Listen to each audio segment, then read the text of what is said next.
आज आपण भरलेली भोपळी मिरची किंवा सिमला मिरची करूया। त्याच्यासाठी मी सामान घेतलंय, काय त्या तुमका दाखवते। इकडे मी सिमला मिरची घेतले, त्याच्या वरच्या देठाकडची बाजू काढून घ्यायची, आतले सगळे बिये काढून घ्यायचे। ही पातळ सालीची सिमला मिरची घ्यायची, म्हणजे ती पटकन नीटपणे शिजतात। आणि तो देठाकडचा जो भाग असता तो अशा प्रकारे बारीक चिरून घेऊन तो पण काढायचो।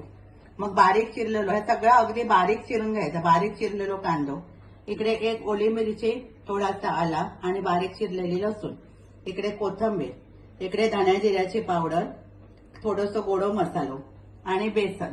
आता बेसनच्या ऐवजी तुम्ही जर उकडलेलो बटाटो घेतला तर सुद्धा चालता, आणि मसाले आणि मीठ। आता आपण या सगळ्याला चिरलेला सामान आता त्या एका ताटात काढून मिक्स करून घेऊया। आता आपण सगळा सामान या ताटात घालून घेऊया। पहिल्यांदा घालायचो कांदो, मग हे आलं लसूण ओली मिरची, मग हे चिरलेली भोपळी मिरची, मग गोडो मसालो, धण्या जिऱ्याची पावडर, हळद, लाल तिखट आणि थोडं गरम मसालो आणि कोथिंबीर, चवीप्रमाणे मीठ,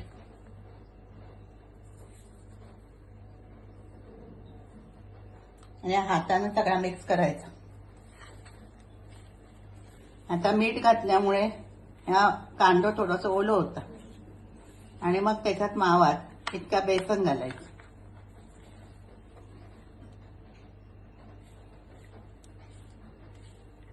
आता अशा प्रकारे हा मसाला मी तयार करून घेतलो। हे आता या भोपळी मिरचीत भरायचं, दाबून दाबून भरायचं त्याच्यात।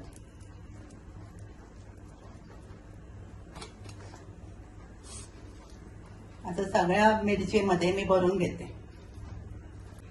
आता अशा प्रकारे हे सगळे मिरची मी भरून घेतले।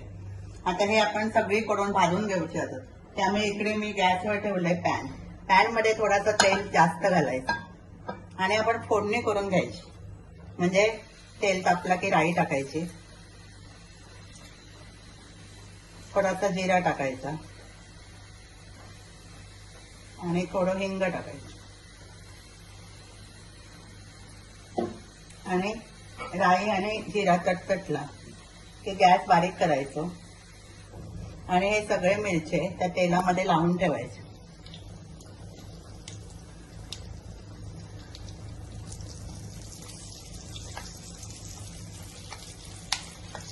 मिरचे छोटे असले तर तुम्ही असे उभे पण ठेवू शकता। आता हे मिरचे थोडेसे मोठे असतात, त्यामुळे मी असे ते आडवे टाकले।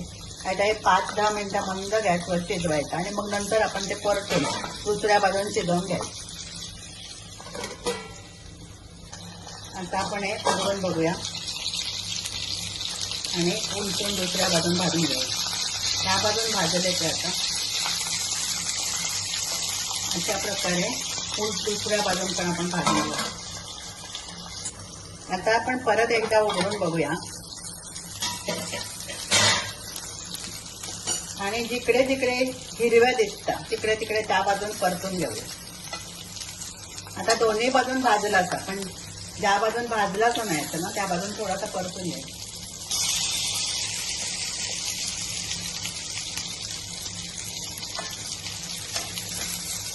आणि परत थोडासा वेळ झाकून ठेवायचा। आता आपण उघडून बघूया। आता ही भोपळी मिरचीची वरची साल असं ती पूर्णपणे तयार झाली। आता आपण हे गॅस बंद करूया आणि हे सगळे मिरचे काढून घेऊ। अशा पद्धतीने ही सिमला मिरची भरून तुम्ही तयार करून घ्या। भाजीऐवजी एक मस्त पर्याय होता। ही रेसिपी तुमका आवडली तर लाईक करा, शेअर करा, सबस्क्राईब करा।